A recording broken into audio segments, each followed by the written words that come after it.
وخاتم النبيين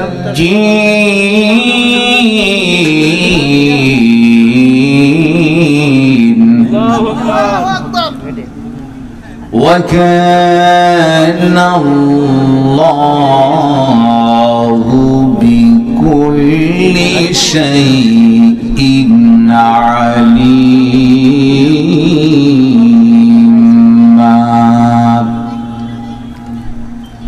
وقال الله تعالى في شان حبيبي إن الله وملائكته يصلون على النبي يا أيها الذين آمنوا صلوا عليه وسلموا تسليما.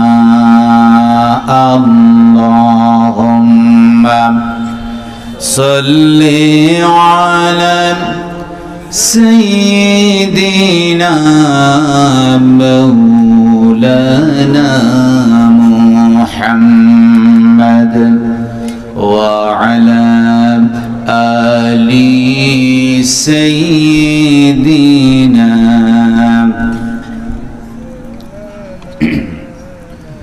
شكري بلن بلغ العلا بكماله كشف الدجى بجماله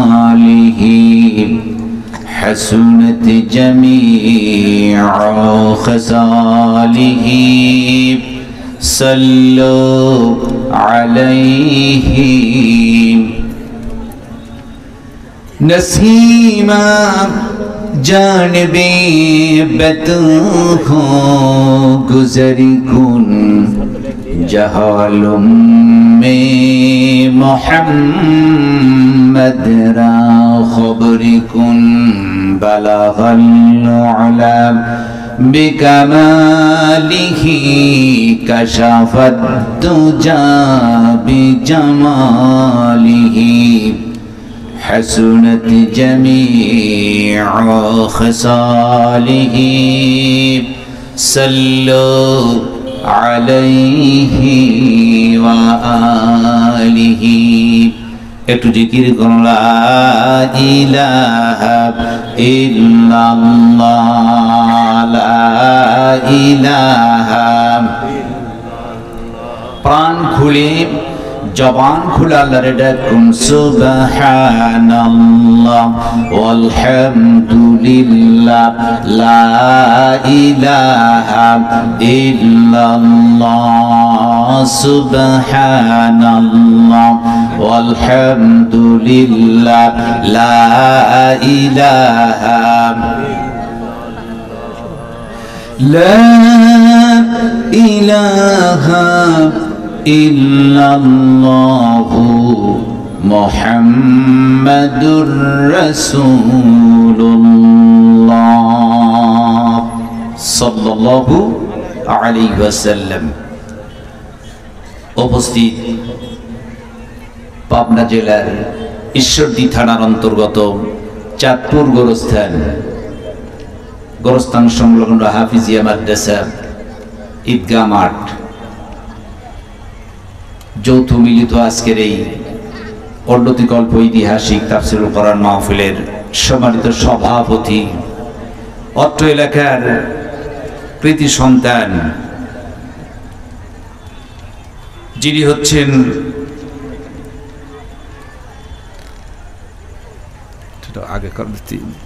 অত্র এলাকার কৃতি সন্তান হযরত মাওলানা আব্দুল কাইয়ুম সাহেব মুত্তাজিল আলিম। আজকের মাহফিলের প্রধান আকর্ষণ, প্রধান বক্তা সুদূর সিলেট হইতে আগত বিশিষ্ট ইসলামী চিন্তাবিদ, মুফাসসির কোরআন, যিনি হচ্ছেন বিজ্ঞান ও প্রযুক্তি বিশ্ববিদ্যালয় সিলেটের সম্মানিত শিক্ষক হযরতুল আল্লাম অধ্যাপক মাওলানা ফয়জুল হক সাহেব মুদ্দাজিল আলিম আলোচনা রাখবেন অত্র এলাকার কৃতি সন্তান দারসুরিয়া মদিনাতুল উলুম আলিম মাদ্রাসার সম্মানিত প্রভাষক হযরতুল আল্লামা আলহাজ মাওলানা মাহবুব আলম বুলবুল সাহেব মুদ্দাজুল আলী সহ মঞ্চবিষ্ট দিগার উলামায়ে কিরাম, সম্মুখে বসা বিভিন্ন জায়গা থেকে আগত বিভিন্ন মসজিদের খতিব ইমাম মুয়াজ্জিন বৃন্দ, বিভিন্ন পেশায় নিয়োজিত কর্মচারী বৃন্দ, বিশেষ আকর্ষণ পর্দার আড়ালে বসে থাকা দিনদার পরহেজগার মা ও বোনেরা, সকলের প্রতি আন্তরিক সালাম। আসসালামু আলাইকুম ওয়া রাহমাতুল্লাহি ওয়া বারাকাতুহু। মহান তাবারক তাআলা দরবারে শুকরিয়া আদায় করছি যে মহান জাল্লা শাহরুহু যিনি দয়া করে মেহেরবানি করে আজকের এই চাঁদপুর গোরস্তার ঐতিহাসিক তাফসীরুল কোরআন মাহফিলে এসে বসার তৌফিক এনায়েত করেছেন। যে রব, যে স্রষ্টা, যে রিজিক দাতা, যে আইন দাতা, যে বিধান দাতা, আমাদের মনে যিনি তার নিয়ামত দিয়ে বাঁচিয়ে রেখে সুন্দর একটি পরিবেশে তথা দুনিয়ার জান্নাতে বসার তৌফিক এনায়েত করেছেন, সেই মালিকের দরবারে প্রাণ খুলে জবান খুলে শুকরিয়া আদায় করছি, পড়ে নিচ্ছি আলহামদুলিল্লাহ। লাখো কোটি দরুদ সালাম বর্ষিত হোক বিশ্বমানবতার মুক্তির দিশেরই তামাম শিক্ষকের শিক্ষক, যিনি হচ্ছেন নির্যাতিত নিপীড়িত মানবতার বন্ধু সাইয়্যিদুল মুরসালিন খাতামুন নবীন, যিনি পৃথিবীতে এমন এক সময় আগমন করেছিলেন যখন গোটা বিশ্ব আইয়ামে জাহিলিয়াত অন্ধকারের যুগ বলা হতো। মানুষে মারামারি, কাটাকাটি, রাহাজানি, ব্যভিচার আর সন্ত্রাসীতে লিপ্ত ছিল। নারীদের কোনো ইজ্জত ছিল না। কন্যা সন্তান জন্মগ্রহণ করলে জীবিত কবর দেয়া হতো। ঠিক তেমনি সময় বিশ্বব্যাপী তিনি পৃথিবীতে এসে পথ হারা মানুষের হাত ধরে সত্যের পথ দেখালেন। নির্যাতিতা নিপীড়িতা মা বোনদেরকে সম্মানের আসরে বসিয়ে দিলেন। সেই নবীর প্রতি ভক্তি ভরে মহব্বতের সহিত আমরা দরুদ প্রেরণ করছি, সকলেই পড়ে নিচ্ছি সাল্লাল্লাহু আলাইহি ওয়াসাল্লাম। আলোচনার সূচনা দিয়ে আমি আপনাদের কাছে জানতে চাই, যে রব, যে স্রষ্টা, আমাদের মুনিব, যিনি আমাদের হায়াতকে বৃদ্ধি করে শরীরকে সুস্থ রেখে বিশাল কোরআনুল কারীম মাহফিলে এসে বসার সুযোগ করে দিয়েছেন, বসতে পেরেছেন, এজন্য সকলেই খুশি না বেজার? আর একটু জোরে বলতে, খুশি না বেজার? কোরআনুল কারীমের মাহফিলে বসলে লস না লাভ, কম না বেশি লাভ? শেষ পর্যন্ত থাকতে সকলেই কি রাজি আছি? বলেন ইনশাআল্লাহ। আল্লাহ পাক তৌফিক দিন, সকলেই বলুন আমিন। আমার ভাইরা, আমি মহাপবিত্র কোরআনুল কারীমের ছোট্ট একটি সূরা সূরাতুল লাহাব তেলাওয়াত করেছি। এর উপরই সংক্ষেপে কিছু আলোচনা করব ইনশাআল্লাহ। অল্প সময় কথা বলতে হবে অনেক, কথা বলো ঠিক কি না? আমার ভাইরা, আমি যে কোরআনুল কারীম থেকে যে সূরাটি তেলাওয়াত করেছি, এই সূরা নাজিল করেছেন কে? আল্লাহ। আর জোরে বলেন কে? আল্লাহ। আচ্ছা, এই কোরআনুল কারীম এটা আল্লাহ পাকের পক্ষ থেকে এসেছে। কোরআনুল কারীমের মধ্যে কোনো প্রকার কি ভুল আছে? কোনো সন্দেহ আছে? তাহলে কোরআন থেকে বললে কোনো সমস্যা আছে? কোনো সমস্যা নাই তো? কোরআন থেকে কথা বলবো ইনশাআল্লাহ। পাশে আছেন হাফিজিয়া মাদ্রাসা। এই মাদ্রাসা থেকে অসংখ্য ছাত্র হেফজ করে বের হয়ে যাচ্ছেন, কারণ আল্লাহ পাক কোরআনকে তার বান্দার জন্য তিনি সহজ করে দিয়েছেন। যেরকম সুবহান, কোরআনকে আল্লাহ পাক সহজ করেছেন। রাসূলের প্রতি যখন ওহী হলো, কোরআন নাজিল হলো, নবীজি খুব চেষ্টা করতেন যাতে একটি হরফও বাদ না পড়ে যায়। খুব চেষ্টা করতেন, জিহ্বা সঞ্চালন করতেন। এই দৃশ্য দেখে আল্লাহর বড় মায়া লেগে যেত। আল্লাহ রাব্বুল আলামিন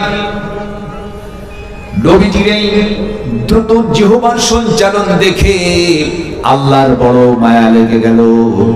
আল্লাহ রাব্বুল আলামিন সঙ্গে সঙ্গে বললেন, تحرك به لسانك لتعجل به জোরে বলুন আল্লাহু আকবার।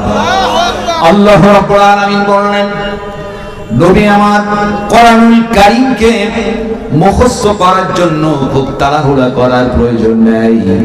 আপনি শুধু জিহ্বা সঞ্চালন করবেন আর মুখস্থ করিয়া দেওয়ার দায়িত্ব আমি আল্লাহর। সুবহানাল্লাহ। সেই কোরআন যে কোরআনুল কারীমের অসংখ্য হাফেজ বাংলাদেশে আছে আলহামদুলিল্লাহ বলেন। এই পৃথিবীতে অনেক ধর্মের লোক আছে, এক এক ধর্মের এক একটা কিতাব রয়েছে। আপনি বেদ বলুন, বাইবেল বলুন, গীতা বলেন, মহাভারত রামায়ণ বলেন, অথর্ববেদ বলেন, সামবেদ বলেন, যা কিছু বলেন না কেন, এই পৃথিবীর মুখে কোনো কিতাবের একটাও হাফেজ খুঁজে পাবেন না।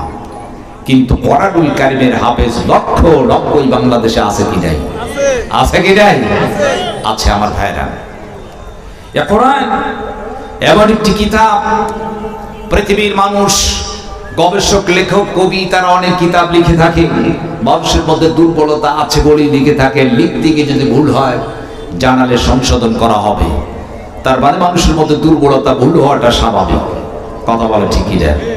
আল্লাহ কোরআন নাজিল করেছেন, কোথায় কি তিনি বলেছেন ও পৃথিবীর মানুষ আমি আল্লাহ কোরআন নাজিল করতে গিয়ে বুড়া হয়ে গেছি, যদি করে ভুল পাও সিরকুট লিখে হেলিকপ্টারে পাঠিয়ে দিও, আমি আল্লাহ সংশোধন করব, এমন কথা কি বলেছেন? বলেন নাই।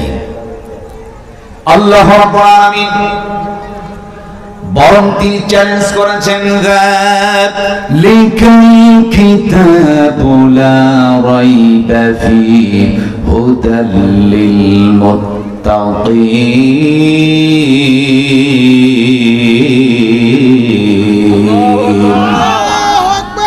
আল্লাহ রাব্বুল আলামিন বলেন এটা এমন একটি কিতাব যার মধ্যে কোনো প্রকার সন্দেহ নাই। আমার ভাইরা, যেই কিতাবের মধ্যে কোনো প্রকার সন্দেহ নাই, আল্লাহর আকাশের নিচে জমিনের উপরে এমন কোন মানুষকে খুঁজে পাওয়া যাবে না যে এটা এত দূরের কথা একটা হরফকে পরিবর্তন করে এমন ক্ষমতা কারো আছে নাকি?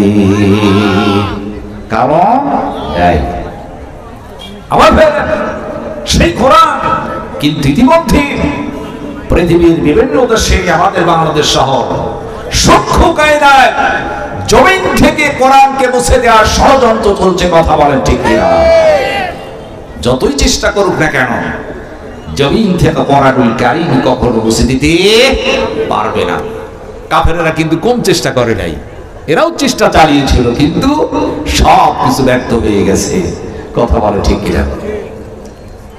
কারণ এই কাফেরেরা বলেছিল কোরআনকে মুছে দেওয়ার জন্য চেষ্টা করলাম।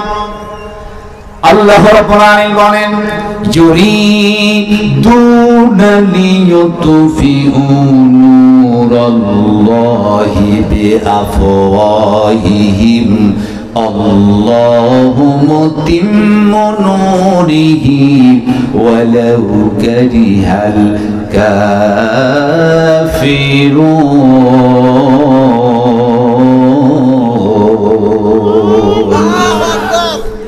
কাফেররা চাইল মুখের ফুঁক দিয়ে দ্বীনকে, ইসলামকে নির্বাপিত করার জন্য, কিন্তু আল্লাহ বলল আল্লাহু মুতিম্মু নূরিহি, বরং আমি ইসলামকে আরো প্রজ্বলিত করলাম, যদিও কাফেরদের জ্বালা যন্ত্রণা বেড়ে যাক না কেন। কথা বলে ঠিক কিনা? জমিন থেকে কোরআনুল কারীম মুছতে পারবে না, কারণ আল্লাহ বলেছে ইন্না নাহনু নাযালনা যিকরা ওয়া ইন্নাহু লাহাফিজুন। কোরআনকে নাযিল করেছে আমি, আর হেফাজতের দায়িত্ব হচ্ছে আমি আল্লাহ। জোরে বলো আল্লাহু আকবার। সেই কোরআন আমার ভাইরা, সেই কোরআন যে কোরআনুল কারীম, যার এত মুজিজা, যার এত আকর্ষণ, শ্রেষ্ঠত্ব আল্লাহ পাক কোরআনুল কারীম কি করেছেন। যখন কোরআনুল কারীম আবার নবী তেলাওয়াত করতেন, কাফের মুশরিকেরা আবু জেহেল, উতবা, শাইবা, মুগীরা তারা ঘন্টার পর ঘন্টা কোরআনুল কারীম আমার রাসূলের কাছে দাঁড়ায় তারা শুনতেন। জোরে বলো সুবহানাল্লাহ। ওরা মানে নাই কিন্তু শুনেছেন। আবু জেহেলকে বলল শোনো, আমরা মক্কা নেতৃত্ব দিয়ে থাকি, আমরা যদি মুহাম্মদ বিন আব্দুল্লাহর কণ্ঠে কোরআন শুনি তাহলে সমস্ত আরবের লোক মুহাম্মদের দলে চলে যাবে, কোরআন শোনা যাবে না, নিষেধ করতে হবে। আবু জেহেল বলল কথা ঠিক, আসলে তো কথা ঠিক, এভাবে কোরআনুল কারীমকে শুনতে যাওয়া যায় না, নিষেধ করলেন। শোনা, আগামীকাল থেকে কেউ মুহাম্মদ বিন আব্দুল্লাহর কণ্ঠে কোরআন শুনবে না, নিষেধ হয়ে গেল। আবু জেহেল ভাবলেন আমার রাসূল কাবার চত্বরে কোরআন তেলাওয়াত করছেন, কোরআন এত আকর্ষণ, কোরআন তেলাওয়াতে আবু জেহেল থাকতে পারে নাই। ও ভাবলো আমি নিষেধ করেছি, কেউ আসবে না, আজকে মজা করে একাকী কোরআন শুনবো। জোরে বলে সুবহানাল্লাহ। আবু জেহেল চলে গিয়েছেন, আমার নবীর পিছনে দাঁড়ানো। আবু লাহাব চিন্তা করলো নেতা নিষেধ করেছে, সে আর আসবে না। আবু লাহাব গেল বাসায় বাজার জানার মতো গিয়েছে। আবু জেহেল চিন্তা করলো রাত গভীর হয়ে গেছে, লোকেরা যদি টের পায় আমি নেতা নিষেধ করেছি কেমন হয়, দৌড় মেরেছি সামনে আবু লাহাবের সহিত দেখা। আবু জেহেল ডেকে বলল আবু লাহাব নিষেধ করলাম, কেন এসেছো? আবু লাহাব ডেকে বলল নেতা আপনি কেন এসেছেন আগে বলেন, দেখলে বাসায় বা মুগিরা সব সামনে হাজির। সুবহানাল্লাহ বলেন। আবু জেহেল দেখলো না, এইভাবে মৌখিক ভাবে কথা বলে কোনো লাভ হবে না, কারণ আমার একটা পার্লামেন্ট আছে, আইন যদি চালু করে দিতে পারি তাহলে একমাত্র কাজ হবে আইন চালু করতে হবে। পার্লামেন্ট থেকে একটা আইন চালু হলো, 144 ধারা জারি করে আবু জেহেল বললেন সরো, মুহাম্মদ বিন আব্দুল্লাহর কণ্ঠে কোরআন শুনতে পারবা না, যদি কেউ শোনো পানিশমেন্ট দেয়া হবে। আইন যখন চালু করলেন আল্লাহ রাব্বুল আলামিনের কাছে এটা চয়েস হলো না, ভালো লাগলো না। আবার আল্লাহ রেকর্ড করে গোটা পৃথিবীর মানুষকে তিনি জানিয়ে দিলেন লাল্লাযীনা কাফারু লা তাসমাউ লিহাযাল কুরআনি ওয়ালগাউ ফীহি লাআল্লাকুম তাগলিবুন।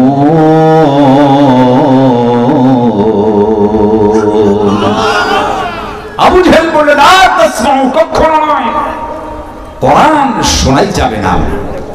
আল্লাহ এটাকে হুঁশিয়ার করে দিয়ে বললেন খবরদার, তোমরা কোরআনুল কারীমের মাহফিলে বাধা সৃষ্টি করবে না, নিষিদ্ধ করতে পারবে না। একজন মুসলমান কখনো তাফসীরুল কোরআন মাহফিলে বাধা দিতে পারে না। কথা বলা ঠিক কিনা? একজন সুস্থ মস্তিষ্কের লোক, যার ব্রেন ভালো আছে, যে পাগল নয়, সে কখনো কোরআনুল কারীমের মাহফিলে বাধা দিতে পারে না। এরপরে যদি কেউ কোরআনুল কারীম মাহফিলে বাধা সৃষ্টি করে, 140 ধারা জারি করে, বুঝতে হবে ওর শরীরের মধ্যে আবু জেহেলের রক্ত মিশ্রিত আছে। কথা বলেন ঠিক কিনা? আল্লাহু আকবার, আল্লাহু আকবার।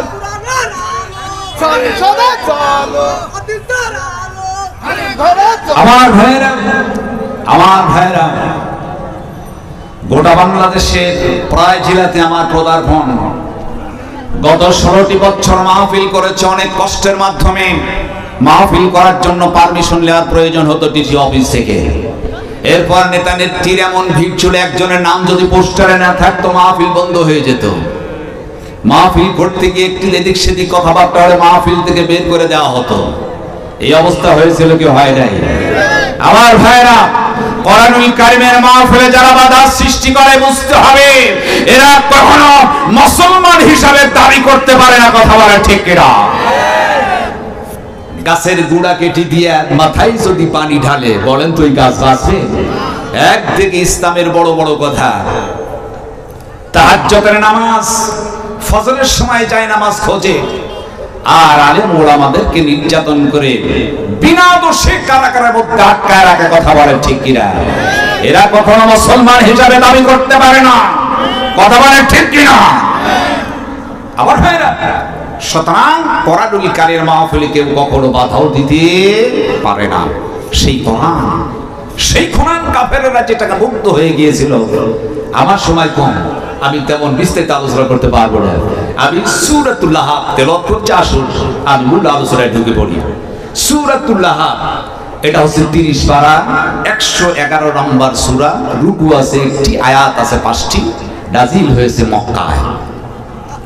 এই সূরাতুল লাহাব মক্কাতে নাজিল হলো, এমন একটা প্রেক্ষাপটে কোরআন নাজিল হয়েছে। এর শানি নুজুলটা কি ছিল, কোন প্রেক্ষাপটে নাজিল হলো, এটা যদি আমরা বুঝি। কারণ আল্লাহ রাব্বুল আলামিন সূরাতুল লাহাবের মধ্যে দুইজন ব্যক্তির কথা উল্লেখ করেছেন। এক হচ্ছে আবু লাহাব এবং দুই নাম্বার তার স্ত্রী উম্মে জামিলা। দুইজনের কথা বলে গোটা পৃথিবীর মানুষকে সতর্ক করেছে, ও পৃথিবীর মানুষ, তোমরা আবু লাহাবের মতো এবং উম্মে জামিলার মতো হইও না, সাবধান হয়ে যাও। আল্লাহ সতর্ক করে দিয়েছেন।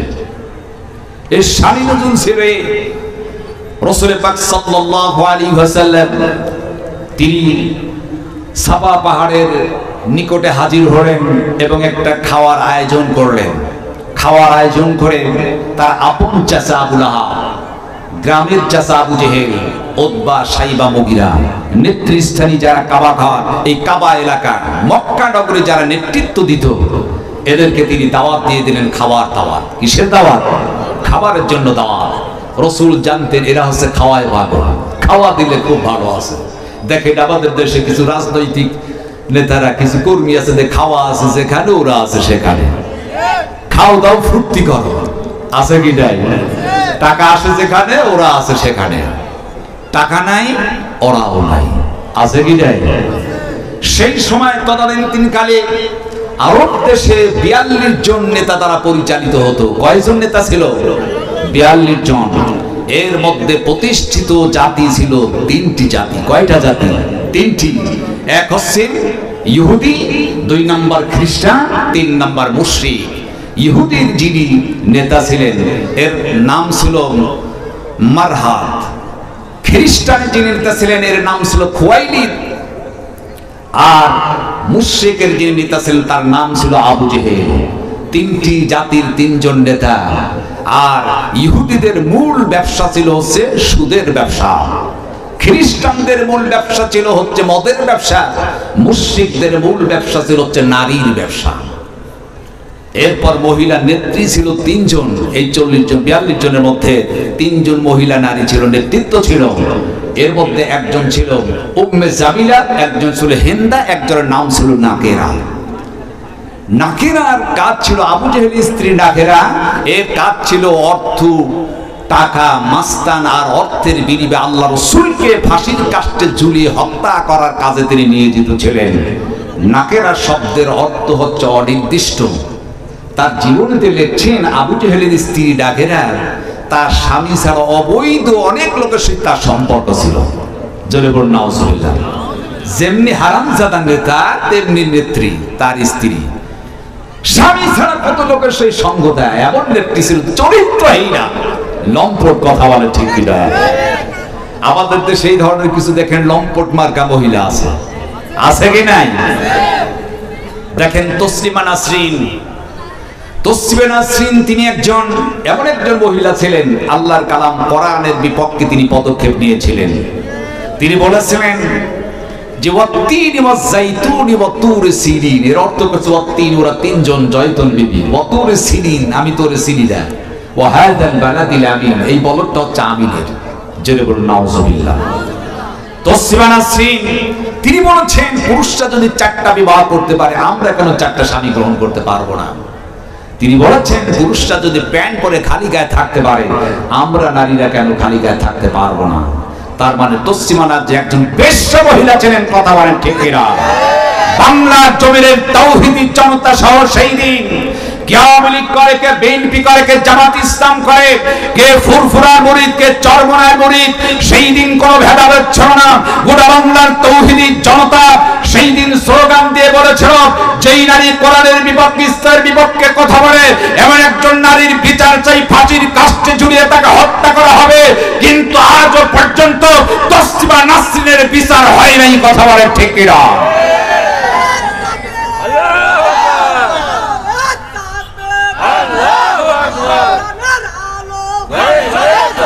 আবার ভাইরা, কিন্তু সেই তসলিমা নাসরিন বাংলাদেশে থাকতে পারে না, ইন্ডিয়ায় চলে গেল। আমি বলতে চাই গোটা 16টি বছর অতিবাহিত করেছি, যেখানে আমাদের কোনো স্বাধীনতা ছিল না, সঠিক হক কথা বলা, মঞ্চে কথা বলতে পারি নাই। আবারও যদি এই বাংলাদেশের কোন স্বৈরাচারী সরকার আসতে চায়, বাংলাদেশে কোন স্বৈরাচারী সরকারকে বসতে দেওয়া হবে না, হবে না, হবে না। কথা বলেন ঠিক কিনা? আবার ভাইরা, ভবিষ্যৎ আশা করা যায় বাংলাদেশ হবে কোরআনের পার্লামেন্টে বাংলাদেশ চলবে। কথা বলেন ঠিক কিনা? আমার ভাইরা, নবীজি আমার ডেকে বললেন, খাবার আয়োজন করলেন। আপন চাচা আবু লাহাব, গ্রামের চাচা আবু জেহেল, উতবা, সাইবা সব হাজির হয়ে গেছেন। খাবার খাইলেন তৃপ্তির সহিত। নবীজি আমার দিকে বললেন, চাচা খাবার কেমন হলো? আবু লাহাব ডেকে বললেন, ভাতিজা খুব সুন্দর খাওয়া হলো, তৃপ্তির সহিত খাওয়া। নবী আমার ডেকে বললেন, ও চাচা আমি একটা কথা বলতে চাই। কেন বলবা না? যেহেতু খেয়ে তৃপ্তির সহিত মনটা খুশি হয়ে গেছে বড়। ভাতিজা তুমি কি বলতে চাও আমার একটু বলো। আচ্ছা মেহরবানি করে উপর থেকে আমরা একটু নিচে নেমে আসে। রেল লাইনে যারা আছেন, রেল লাইনে না থেকে একটু মাহফিলের মধ্যে বসেন, দেখতে একটু ভালো লাগবে। একটু মেহরবানি করে নিচে আসেন, সকলে নিচে চলে আসেন। উপরে ডান সাইডের ভাইরা উপরে থাকার দরকার নেই, সকলে নিচে আসেন, পরিবেশটা সুন্দর হোক। নবীজি আমার বললেন, চাচা আমি একটা কথা বলতে চাই। সেই কথাটি হচ্ছে, চাচা এই যে সাফা পাহাড়, আমি যদি বলি সাফা পাহাড়ের অপোজিটে একদল শত্রু বাহিনী অস্ত্র সহ অপেক্ষা করছেন, যে কোনো মুহূর্তে হামলা করতে পারেন। যদি হামলা করে তোমাদেরকে হত্যা করতে পারে, এটা কি তোমাদের বিশ্বাস হয়? সঙ্গে সঙ্গে আবু লাহাব ডেকে বললেন, ভাতিজা কেন বিশ্বাস হবে না? অবশ্যই বিশ্বাস হয়। নবী আমার বললেন, কেমনি বিশ্বাস হয়? আবু লাহাব বলল, ভাতিজা ছোটবেলা থেকে জীবনে কোনোদিন দেখি নাই তুমি মিথ্যা কথা বলেছো। তুমি যা বলো সত্য বলো, কোনোদিন মিথ্যা কথা বলো নাই। কারণ আমরা তোমাকে আল আমিন আস-সাদিক উপাধি দিয়েছি, তুমি একজন সত্যবাদী বিশ্বাসী। নবীজি বললেন, চাচা এই যদি বিশ্বাস হয়, আমি যদি সত্যবাদী, যদি বিশ্বাসী হয়ে থাকি চাচা, তাহলে এখনই বলো লা ইলাহা ইল্লাল্লাহু মুহাম্মাদুর রাসূলুল্লাহ সাল্লাল্লাহু আলাইহি ওয়াসাল্লাম। তাহলে পড়েন লা ইলাহা ইল্লাল্লাহ, আল্লাহ করো, দাসত্ব নেই, গোলাম নাই, রিজিক দাতা, আইন দাতা কেউ নাই, একমাত্র আইন চলবে আল্লাহ। যখনই কথা বলেছেন চাচা আবু লাহাব, সঙ্গে সঙ্গে তিনি কি করলেন? পাথর উঠালেন। পাথর উঠে একটা গালি দিলেন, তাব্বালাকা ইয়া মুহাম্মদ, মুহাম্মদ তুমি ধ্বংস হও, মুহাম্মদ নিফাত যা। যদি বলুন নাউজুবিল্লাহ। আবু লাহাব গালি দিল, নির্যাতন করার পূর্বে আগে গালি দিল। এই পৃথিবীতে যত নবী এবং রাসূল আলাইহিস সালামকে সে দিনের দাওয়াত দিয়েছেন, প্রত্যেকটি নবী এবং রাসূল আলাইহিস সালামকে তারা নির্যাতনের আগে গালি দিয়েছেন। কথা বলে ঠিক কিনা? ঠিক তেমনি ভাবে আমাদের এই বাংলাদেশের ইসলামী আন্দোলন, আল্লাহর জমিনে দ্বীন প্রতিষ্ঠার জন্য যখনই কোন ইসলামী সংগ্রামী কোন সমাজ থেকে স্লোগান দেয়া হতো, যখনই যারা ইসলামের হক কথাগুলো আলেম উলামারা বলতো, তখনই তাদেরকে প্রথমে গালি দেওয়া হয়েছে। কথা বলেন ঠিক কিনা? আবার রাসূলকে গালি দেওয়া হলো জাদুকর, রাসূলকে বলা হলো তিনি একজন পাগল, রাসূলকে বলা হলো তিনি হচ্ছে জিনে ধরা, তাকে বলা হলো বিভিন্ন ধরনের গালমন্দ করা হলো। ঠিক সেমনি ভাবে আমাদের এই বাংলাদেশের আলেমদেরকে ভাবে গালি দেওয়া হয়েছিল, এরা হচ্ছে রাজাকার, এরা হচ্ছে যুদ্ধ অপরাধী, এরা হচ্ছে সন্ত্রাসী, এরা হচ্ছে জঙ্গি, এরা হচ্ছে ধর্মদ্রোহী। এমনকি বাংলাদেশের মধ্যে শুধু নয়, গোটা পৃথিবীর মধ্যে শ্রেষ্ঠ একজন আলেম ছিল মুফাসসির কোরআন শহীদ আল্লামা দেলোয়ার হোসেন সাঈদীকে তারা মিথ্যাবাদী বলেছিল, রাজাকার, আল বদর, তাদেরকে তার বিরুদ্ধে ধর্ম অপরাধী জিনাখোর বলে মিথ্যা মামলা হামলা দিয়ে একদিন নয় 2 দিন নয় 13টি বছর কারাগারের মধ্যে রেখে অবশেষে তারা হাসপাতালের মাধ্যমে ইনজেকশনের মাধ্যম দিয়ে আল্লামা দেওয়ার হোসেন সাঈদীকে শহীদ করে দিয়েছে। কথা বলেন ঠিক কিনা? আমার ভাইরা বিশ্বনন্দিত মুফাসসির কোরআন আল্লামা দেওয়ার হোসেন সাঈদীকে যারা শহীদ করে দিয়েছে এই বাংলার জমিনে তাদের বিচার হবেই। কথা বলেন ঠিক কিনা? আমার ভাইরা, যিনি এমন একজন আলেম ছিলেন যার হাতে অসংখ্য 50টি বছর কোরআনের তাফসীর করে শুনিয়েছেন, হাজার হাজার বেধর্মী যারা ইসলামকে কবুল করেছিলেন, এমন একজন ব্যক্তি, এমন একজন আলেম যখন দুনিয়ার বুকে শহীদ হলো, তার জানাজায় নামাজে যারা শরীক হয়েছিল, স্বৈরাচারী সরকার তাদেরকে গ্রেফতার করে জেলখানার মধ্যে ঢুকিয়েছিল। কথা বলেন ঠিক কিনা? এতে প্রতিমান হয় একজন আলেমের জানাজায় গেলে যদি অপরাধী হয়, আমার দুঃখ লাগে। এই দেশের সুদখোর, এই দেশের জিনাখোর, এই দেশের বদকার কত মানুষ মারা যায়, তার জানাজায় গেলে কোনো সমস্যা নাই। আর বিশ্বনন্দিত মুফাসসির কোরআন যার হাতে হাজার হাজার বেধর্মী ইসলাম গ্রহণ করে, তার জানাজায় গেলে যদি মামলা হামলা হয়, এতে স্পষ্ট বুঝতে পেরেছি বিগত যে সরকার ছিল, এই সরকার কখনো মুসলমান হিসেবে দাবি করতে পারে না। কথা বলেন ঠিক কিনা? সুতরাং আমি বলতে চাই, অন্যায় অবিচার 16টি বছর করেছে, ভবিষ্যতে এই বাংলাদেশে তারা আর প্রতিষ্ঠিত হতে পারবে না। কথা বলেন ঠিক কিনা? আমার ভাইরা, এজন্য আপনাদেরকে সজাগ হতে হবে। কথা বলেন ঠিক কিনা? আমার ভাইরা, নবীজিকে গালি দিলেন আবু লাহাব, পাথর উঠিয়ে বললেন তাব্বা লাকা ইয়া মুহাম্মদ, মুহাম্মদ তুমি নিপাত যাও, মুহাম্মদ ধ্বংস হও। কারণ এই পৃথিবীতে যত নবী রাসূল এসেছিল, শর্ত নবী এবং রাসূলদেরকে তারা প্রথমে গালি দিলে, পর নির্যাতন করল। হযরত মূসা আলাইহিস সালাতু ওয়াস সালাম যখন তিনি দ্বীনের দাওয়াত দিলেন, ফেরাউন কম জ্বালাই দেয়, ফেরাউন মূসাকে গালি দিল। আল্লাহ রাব্বুল আলামিন তিনি বলেন, وَفَعَلْتَ فَعَلَتَكَ الَّتِي فَعَلْتَ وَأَنْتَ مِنَ الْكَافِرِينَ।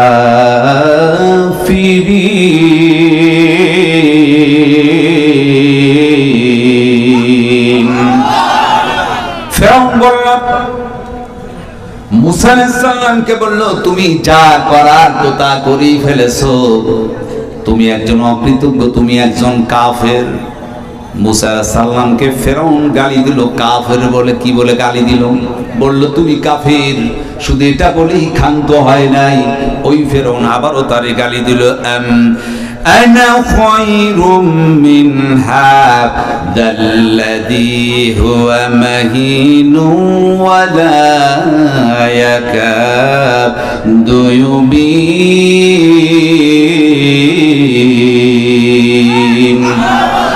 ফেরাউন বলল, আমি কি তোমার চাইতে শ্রেষ্ঠ নই? আমি শ্রেষ্ঠ, তুমি তো একজন হীন, স্পষ্ট ভাবে কথা বলতে পারো না, তুমি তো তুতলা, তুমি হীন, তুমি দুর্বল, তুমি তো স্পষ্ট করে কথা বলতে পারো না। মুসা আলাইহিস সালামকে হীন করলো, বিভিন্ন ধরনের কথাবার্তা বললো। শুধু তাই নয়, ফেরাউন এতটুকুই বলে ক্ষান্ত হয় নাই। এই ফেরাউন আবারও এমনও কথা তিনি বলেছেন, ক্বালু আজিতনা লিতালফিতনা আম্মা ওয়াজাদনা আলাইহি আবাআনা ওয়া তাকুনা লাকুমাল কিবরিয়া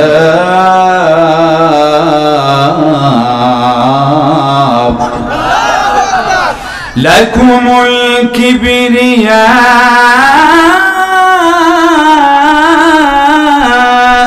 في الأرض وما نحن لكما بمؤمنين মুমিনিন।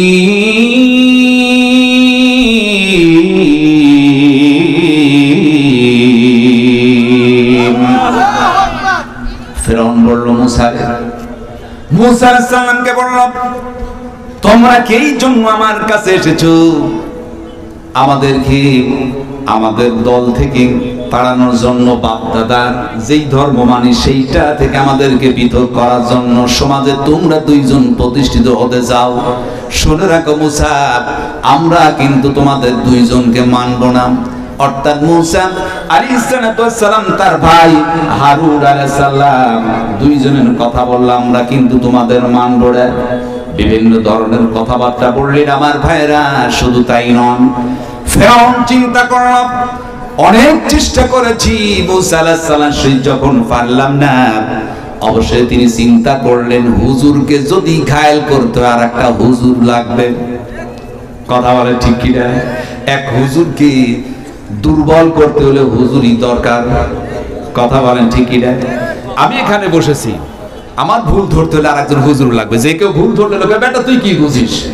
আরেকজন আলেম এসে যদি আমার ভুল ধরে, তাহলে মানুষগুলো মনে হয় ঠিক আছে, সেও আলেম সেও আলেম। কিন্তু আলেম আবার দুই প্রকার।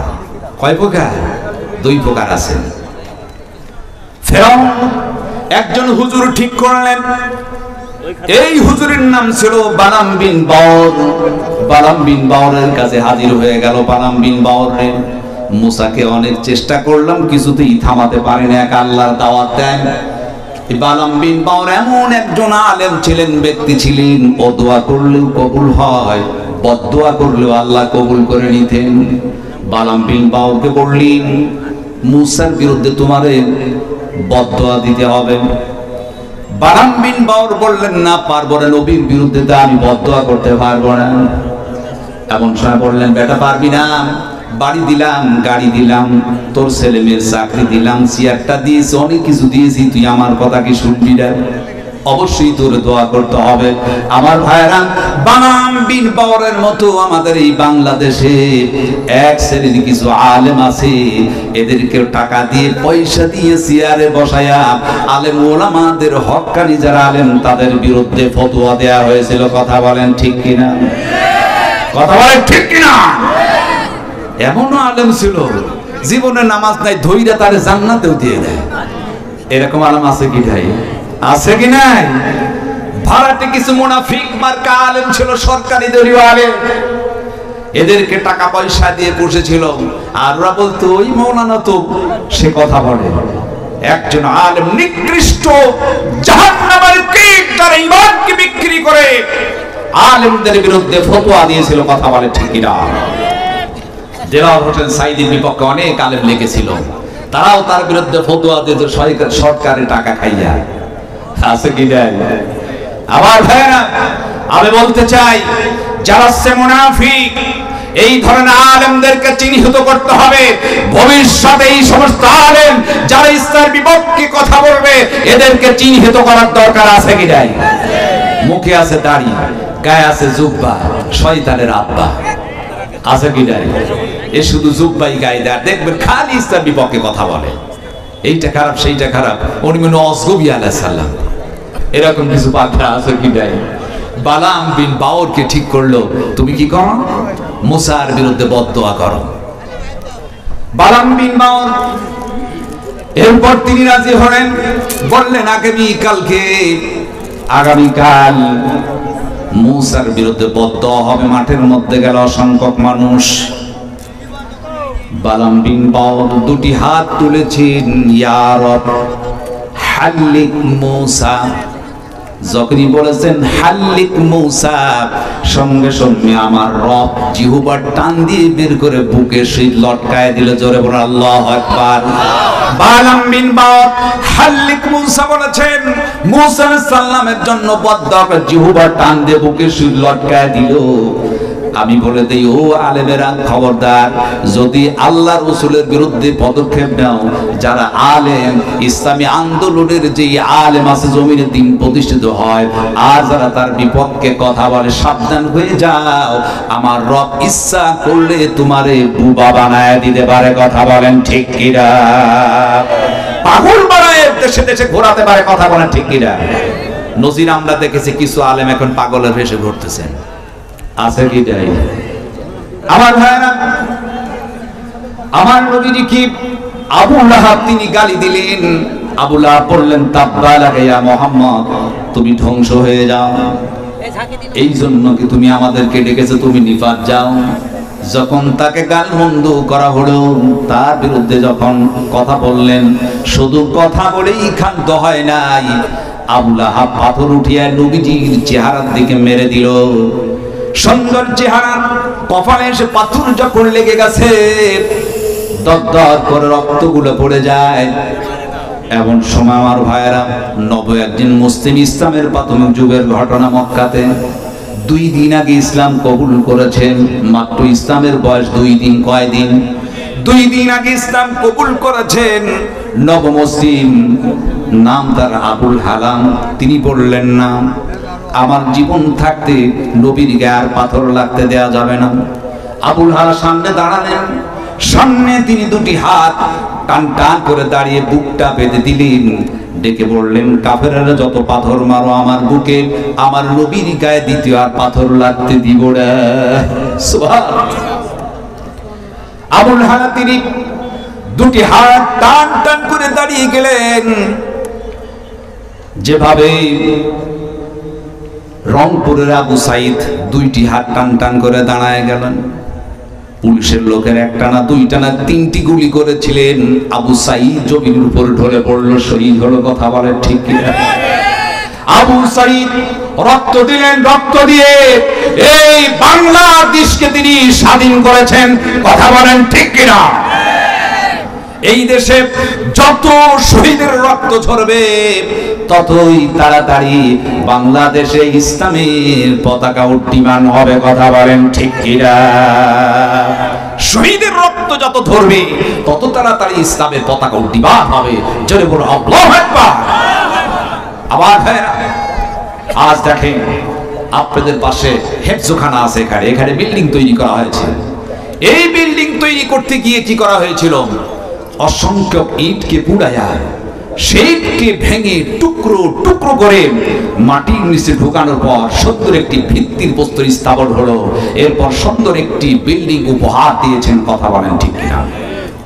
আবার ভাইরা, বাংলাদেশে ইসলাম প্রতিষ্ঠিত হবে, তবে ইসলাম প্রতিষ্ঠিত হতে গেলে অসংখ্য মানুষকে জীবন দিয়ে শহীদ হয়ে ইটের মতো টুকরো টুকরো হয়ে মাটির নিচে যখন চলে যাবে, তখন এই বাংলাদেশে কালেমের পতাকা পথ পথ করে উঠবে। কথা বলেন ঠিক কিনা?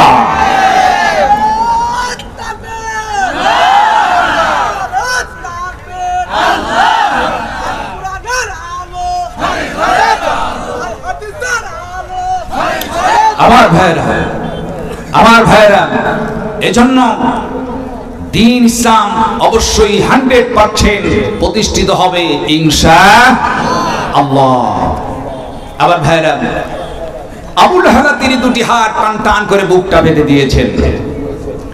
আবুল হালাম বুকটা বেঁধে দিলেন। এইবার দাঁড়ালো আবু জেহেল। আবু লাহাব কিন্তু একটা পাথর মেরেছেন, আবু জেহেল দাঁড়ায় গেল। উতবা সাইবা সকলেই দাঁড়ানো, সকলের হাতে এক একটা করে পাথর। তারা বৃষ্টির মতো পাথর যখন ছুঁড়ে মারছেন, আবুল হালার বুকে সবগুলো পাথর লাগছে, বুক পেতে দিল। পাথর লাগতে লাগতে দেখা গেল আবুল হালার বুকের হাড্ডি ভেঙে, পাঁজর ভেঙে ভিতরে বসে গেছে। আবুল হালার দুর্বল হয়ে গেছে। হঠাৎ করে একজন কাফের ভারী আকারের একটা পাথর নিক্ষেপ করলো, আবুল হালার মাথার উপর লেগে গেল। লাগার সঙ্গে সঙ্গে দেখা গেল মাথার খুলিটা উল্টায় গেছে, মাথা ভেঙে গেল, মগজটা বের হয়ে গেছে। আবুল হালা মাথা ঘুরে সাপা পাহাড়ের পাশে তিনি পড়ে গেলেন, মুখ থুবড়ে পড়ে আছেন। আবু বকর, ওমর, কয়েকজন সাহাবী দৌড়ে এসে আবুল হালাকে উঁচু করে ধরলেন। কাবা ঘর চত্বরে হাজির করা হলো। আবুল হালা পড়ে আছেন, কখনো হুশ কখনো বেহুশ, মনে হয় কখন যেন শহীদ হয়ে যায়। নবী আমার আবুল হালা সামনে দৃশ্যটা দেখলেন। আহারে, যে আবুল হালাম সবই মাত্র ইসলাম কবুল করেছেন 2 দিন পূর্বে, কাফেরেরা পাথর মারলো, সে আমার জন্য সামনে দাঁড়ায় পাথর দিল। নবীজি দুটি হাত তুলে আল্লাহর কাছে ফরিয়াদ করেন, আল্লাহ তুমি আমার সাহাবী আবুল হালাকে তুমি শহীদের দরজা দিয়ে দাও। সুবহানাল্লাহ। কারণ আল্লাহ রাব্বুল আলামিন বলেন, ওয়ালা তাকুলু লিমান ইউকতালু ফি সাবিলিল্লাহি আমওয়াত বাল আহইয়াউ ওয়ালাকিন লা তাশউরুন।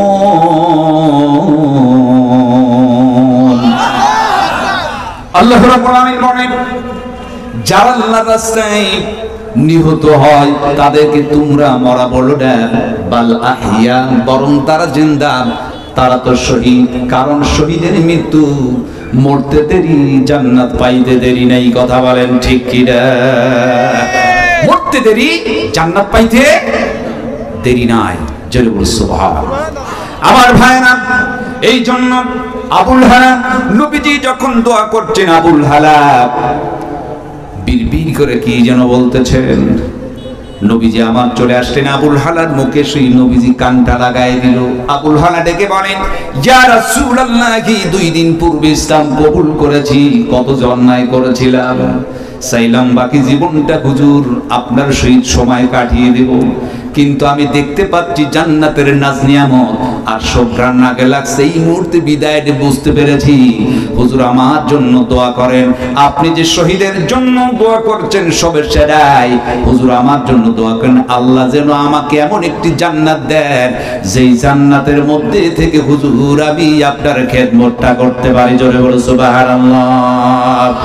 আমার ভাইরা, যখন এই কথা বলেছেন নবীজি আমার কাঁদতেছে, আল্লাহর কাছে দোয়া করলেন, আল্লাহ আমার সাহাবী আবুল হালাকে এমন জান্নাত দিবা আমার সেই সর্বদা সাক্ষাৎ করতে পারে। আবুলা কিন্তু পাথর মেরে দাঁড়ানো, সঙ্গে সঙ্গে আল্লাহ রাব্বুল আলামিন সূরাতুল লাহাব নাযিল করে জানিয়ে দিলেন, তাব্বাতি ইয়াদা আবি লাহাবিন ওয়া তাব। ধ্বংস হোক আবু লাহাবের 2 হাত। কয় হাত? 2 হাত। আবার ভাইরা এখনই শেষ করে দেব। পাথর মেরেছে 1 হাত দিয়া, আল্লাহ বলেন ধ্বংস 2 হাত। অন্যায় করেছে কয় হাত? 1 হাত। যখন 1 হাত দিয়ে পাথর মারে, ওই হাত দেখবেন একটু সাপোর্টিং দেয়, দেয় কি দেয় না? কারণ ওই হাত তাকে সমর্থন দিয়েছে, যার কারণে 1 হাতে মেরে আল্লাহ 2 হাত ধ্বংস হয়।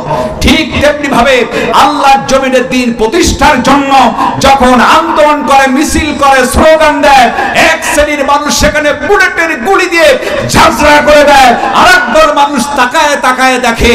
আল্লাহ বলছেন, যারা বুলেট দিয়ে ঝাঁঝরা করে দিল আর যারা শুধু তাকায় দেখলো, প্রতিবাদ করল না, 2 দলই হচ্ছে জাহান্নামী। কথা বলে ঠিক কিনা? 2 দলই জাহান্নামী। এই জন্য আল্লাহ পাক বলেন, আবু লাহাবের 2 হাত ধ্বংস হয়ে যাক এবং সে নিজেও ধ্বংস হোক। আবু লাহাবের কোনো সম্পদ উপার্জন কোনো কিছুই কাজে লাগবে না। অচিরেই সে অগ্নিশিখা বিশিষ্ট জাহান্নামের মধ্যে সে যাবে এবং তার ওমরাতু এবং তার স্ত্রীও সেই জাহান্নামে যাবে, তিনিও সেই জাহান্নামের মধ্যে থাকবেন। আর তার স্ত্রী উম্মে জামিলা, যখন আবু লাহাবের অবস্থা এমন হলো, 2টি হাত প্যারালাইসিস হয়ে গেছে, দুর্বল, কিছুই করতে পারে না। এত তাপমাত্রা, গায়ে যে হাত দিত, তাফসীরে লিখছেন 3 দিন সে জ্বরে আক্রান্ত অসুস্থ হয়ে মারা যেতেন। 2টি হাত অবশ হয়ে যেত। লোকেরা বলল, ওর গায়ে হাত দিব না, শুধু তাকায় দেখবো। করোনা ভাইরাস যখন এলো, মানুষ যেমন কাছে যায় নাই, আবু লাহাবের কাছে তার ছেলে সন্তান কেউ যায় নাই। অবশ্যই আবু লাহাব প্যারালাইসিস, ওখানে পায়খানা করছে, ওখানে প্রস্রাব করছে। তার স্ত্রী উম্মে জামিলা, তিনি খড়ি কুড়াতেন। একজন ধর্ম মন্ত্রীর স্ত্রীর কত করুণ দশা দেখেন, তিনি খড়ি কুড়াচ্ছেন। এখানে বলা হয়েছে যে খেজুর গাছের পাকানো রশির সহিত গলায় ফাঁসি লেগে মারা যাবে। উম্মে জামিলা যখন তিনি খড়ি কুড়ায়া বোঝা তৈরি করছে, একদিকে দুর্বল, আবার চাচ্ছে বেশি নিতে পারলি লাভ। যখন বুঝা বাটলো, মাথায় এনেছে, বুঝাটা ঢিলা হয়ে গেছে। লাঠি ভর দিয়ে আস্তে আস্তে উম্মে জামিলা যাচ্ছিলেন, দেখা গেল বুঝার মধ্যে মাথা ঢুকে বুঝা পিছনের দিকে গিয়েছে। আর থুতমার সহিত গলায় তার রশিটা ঢুকে গেল। এখন উম্মে জামিলা উল্টা দিকে চলে যায়, গড় গড় শব্দ হচ্ছে, শব্দের মধ্যে দেখালো উম্মে জামিলা দুনিয়ার বুক থেকে বিদায় নিল। আর আবু লাহাব এমন অবস্থায় তার দুনিয়ার বুক থেকে বিদায় নিল, যেমন কুত্তাকে কেউ সম্মান দেয় না, ছেলেরা পায়ে রশি বেঁধে টেনে টেনে গর্তের মধ্যে ফেলে দেয়। আবু লাহাব এবং উম্মে জামিলার এই দুর্দশা হয়েছিল। এই জন্য আল্লাহ পাক বলছেন, পৃথিবীর মানুষ আবু লাহাব এবং উম্মে জামিলার মতো তোমরা হয়ো না, সাবধান। আল্লাহ পাক এই সূরার মধ্যে করে দিয়েছেন, কথা বলেন ঠিক কিনা? এই জন্য ভাইরা আসুন আমরা সতর্ক হয়ে যাই, আবু লাহাব উম্মে জামিলার মতো যেন না হই। উম্মে জামিলার মতো আমার মা, আপনারা খাদিজা, আয়েশা, রহিমার মতো অসংখ্য মায়েরা এসেছেন। মাদের কোনো মা আপনার 5 ওয়াক্ত নামাজ, রমজানের রোজা, স্বামী থাকলে স্বামীর খেদমত এবং পর্দায় থাকবেন। আল্লাহ পাক মাদেরকে তৌফিক দেন, সকলে বলো আমিন। আচ্ছা স্যার, ওই যেহেতু হুজুর চলে আসছে, আমি আর সময় নষ্ট করবো না। অনেকে আমার কাছে বলেছিলেন একটা গজল শোনার কথা বলেছিলেন, তা আসলে এখন সময় নাই, আমি সময় পালে ওইটা শোনাতাম। আচ্ছা স্যার, মায়ের গানের জন্য আমাকে 4-5 বছর হুজুর এটা গাইতেই হবে। তো আচ্ছা, আমি এক কলি শুধু গাই, যেহেতু হুজুর চলে আসছেন, সময় নষ্ট করা যাবে না। প্রধান বক্তার সময় মতো তিনি চলে আসবেন ইনশাআল্লাহ। তাহলে অল্প একটু গাই রাখি। না না, আমার লাইগা কাঁদলে মাগো,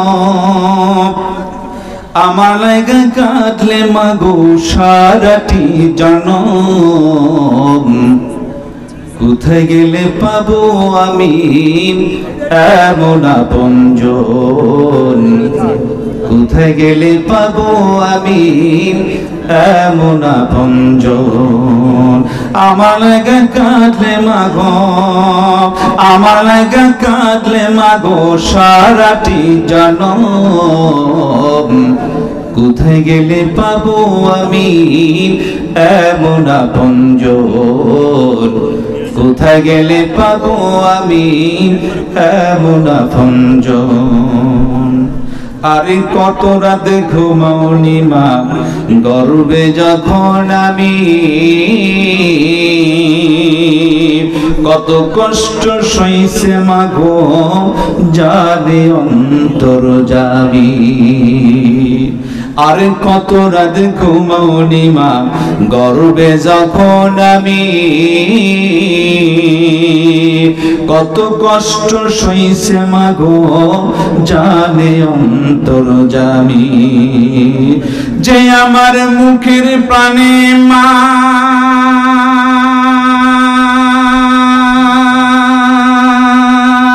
প্রিয় মা,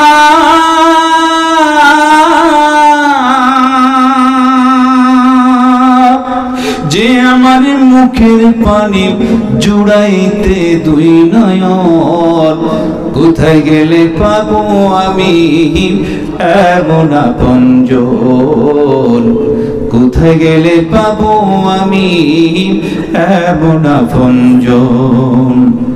আমার লাইগা কাঁদলে মাগো, আমার লাইগা কাঁদলে মাগো সারাটি জনম, কোথায় গেলে পাবো আমি এমন আপনজন, কোথায় গেলে পাবো আমি এমন আপনজন। আসসালামু আলাইকুম ওয়া রাহমাতুল্লাহি ওয়া বারাকাতুহু।